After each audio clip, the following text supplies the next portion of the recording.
North Korea leader Kim Jong Un orders production of more rocket engines, warhead tips.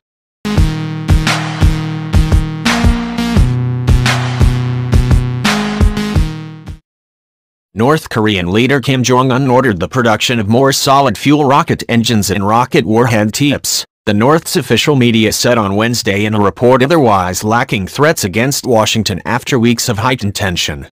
A report about Kim's visit to a chemical institute came not long after U.S. Secretary of State Rex Tillerson appeared to make a peace overture to Pyongyang, welcoming what he called the recent restraint shown by the reclusive North. Kim was briefed about the process of manufacturing intercontinental ballistic missile warhead tips and solid-fuel rocket engine during his tour of the Chemical Material Institute of the Academy of Defense Science, the North's official KCNA news agency said.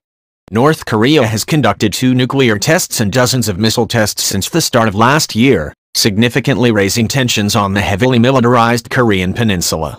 2 tests of intercontinental ballistic missiles in July resulted in a new round of tougher global sanctions. The last missile test on July 28 put the U.S. mainland in range, prompting heated exchanges that raised fears of a new conflict on the peninsula.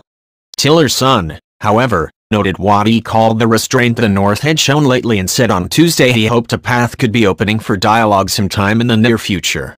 South Korea and the United States are conducting an annual joint drill involving computer simulations of a possible war on the Korean peninsula, exercises that the North routinely describes as preparation for invasion. The drill started on Monday and will run through to August 31st. South Korea will also conduct a voluntary civil defense drill across the country later on Wednesday. The KCNA report said Kim had given special thanks and special bonus to officials of the institute, calling them heroes. A photograph showed Kim in a gray pinstriped suit, smiling before a large flowchart that described some kind of manufacturing process. However, there was none of the fiery rhetoric of recent weeks, when Kim threatened to fire missiles into the sea near the U.S. Pacific territory of Guam after U.S. President Donald Trump earlier warned North Korea it would face fire and fury if it threatened the United States.